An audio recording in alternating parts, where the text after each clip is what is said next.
श्री स्वामी समर्थ। तुम्हा सर्वांचे माझ्या चॅनलमध्ये मनापासून स्वागत।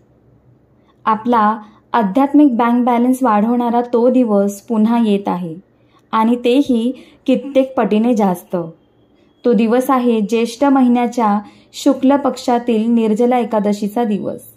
एक असा दिवस जो अत्यंत पवित्र, मंगलमय आणि सर्व मनोकामना पूर्ण करणारा आहे। एक अशी एकादशी जिचे पालन केल्याने वर्षभरात येणाऱ्या सर्व एकादशी व्रताचे फळ मिळते। एक असा दिवस जो मागील वर्षातील एकादशी व्रतामध्ये आपण ज्या काही चुका केल्या असतील किंवा ज्या काही चुका आपल्याकडून झाल्या असतील त्या सर्व चुका सुधारण्याचा दिवस। शरीर, मन आणि आत्मा यांच्या शुद्धीकरणासाठी केले जाणारे व्रत म्हणजे निर्जला एकादशी। जेव्हा आपणही या विशेष एकादशीचे पालन कराल तेव्हा आपल्यालाही याचा अनुभव नक्कीच येईल। या दिवशी भगवान विष्णूंच्या शेषशाही रूपाचे पूजन केल्याने मोक्षाची प्राप्ती होते।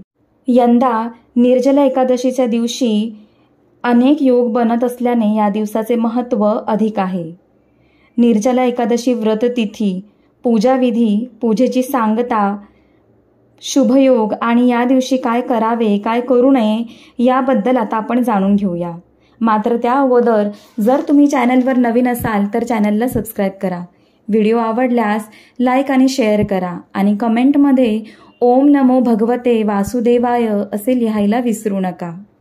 निर्जला एकादशी नावाप्रमाणेच निर्जल म्हणजेच पाणी देखील सेवन न करता ह्या एकादशी व्रताचं पालन आपल्याला करायचं आहे। मंगळवार दिनांक 18 जून 2024 रोजी निर्जला एकादशी आहे। एकादशीस प्रारंभ 17 जून रोजी होणार असून मंगळवार 18 जून रोजी सकाळी 6:24 ती समाप्त होणार आहे।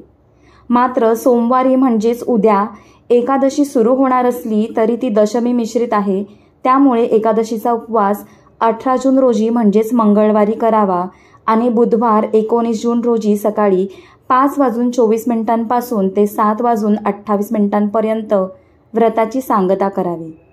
यंदा मंगळवारी एकादशीच्या दिवशी शिवयोग, सिद्धयोग आणि त्रिपुष्कर योग बनत असल्याने हा दिवस अतिशय शुभ आहे। एकादशीच्या दिवशी सकाळी लवकर उठून आंघोळ वगैरे आटोपून नित्य पूजा करावी। जर आपल्याकडे भगवान विष्णूंची मूर्ती असेल तर मूर्तीस गंगाजल मिश्रित पाण्याने अभिषेक करावा।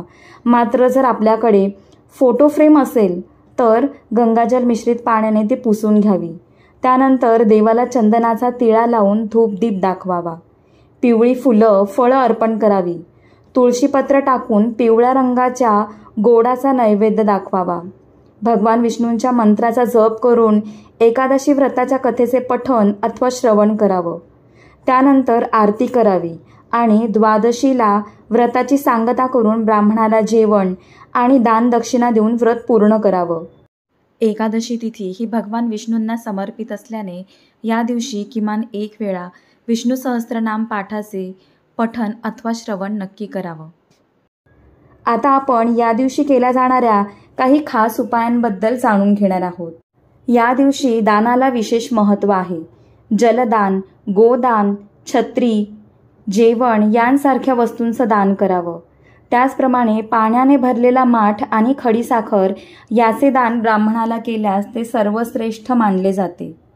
या दिवशी रात्री कमळगट्ट्याच्या माळेने माता लक्ष्मीचा ओम ऐं श्रीं अष्टलक्ष्मीह्रीं सिद्धये मम गृहे आगच्छागच्छ नमः स्वाहा या मंत्राचा जप केल्याने धनलाभ होतो।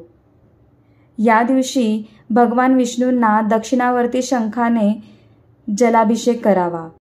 तुळस ही विष्णुप्रिय आहे, त्यामुळेच एकादशीच्या दिवशी तुळशी पूजेचे महत्त्व अनन्यसाधारण आहे। त्यामुळे या दिवशी तुळशीला पाणी देऊ नये, तोडू देखील नये। मात्र या दिवशी तुळशीला कच्चे दूध अर्पण करून तिची विधिवत पूजा करावी, धूपदीप दाखवावा। एकादशीच्या दिवशी पिंपळाच्या झाडाची पूजा देखील महत्त्वाची मानली जाते, त्यामुळेच या दिवशी गोड पाणी पिंपळाला अर्पण करावं।